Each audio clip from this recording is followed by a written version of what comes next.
Hello everyone, welcome to our channel Dona Jayanta. আমি ডোনা চলে আসলাম আর একটা নতুন মিনি ব্লগ নিয়ে।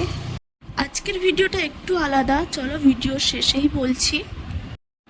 আজকে রেডি হয়ে আমরা চলে গেছিলাম রয়্যাল এনফিল্ড গাড়ির শোরুমে। ঢুকেই প্রথমে আমরা ওখানে রাখা গাড়িগুলো দেখে নিচ্ছিলাম। এরপর ভাই আর আমার বর দুজন মিলে গাড়ির ব্যাপারে কথা বলে নিচ্ছিল। এরপর আমরা চারজন মিলে একটু গল্প করছিলাম।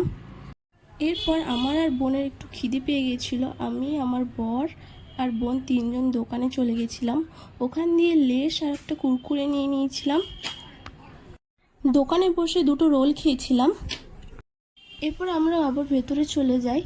ওখানে বসেই ছিলাম তিনজন। তোমাদের এর আগের ভিডিওতে বলেইছিলাম আমরা আগের গাড়িটা দিয়ে দেবো, দিয়ে নতুন একটা গাড়ি নেব, সেই জন্যে আসা। বসেই ছিলাম, কি করব, তাই আমি আর বোন দুজন মিলে লেসটা খাচ্ছিলাম। যেহেতু শোরুমে গাড়িটা ছিল না, অন্য একটা শোরুম দিয়ে গাড়িটা নিয়ে আসে। ওই শোরুমের একজন আমার বরকে গাড়িটা দেখাচ্ছিল।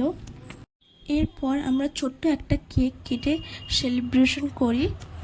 এই বাইকটা আমার বরের খুব পছন্দের একটা বাইক, যেটা বলতে পারো ড্রিম বাইক।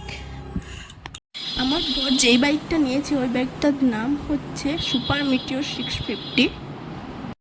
টাকা পেমেন্ট করে সব কিছু কমপ্লিট করে আমরা গাড়ি নিয়ে চলে আসি বাড়ি ফিরে চেঞ্জ করে চলে আসি রনির কাছে, রনিকে খেতে দিতে। ভিডিওটা এই পর্যন্ত। যদি ভালো লাগে লাইক, কমেন্ট, শেয়ার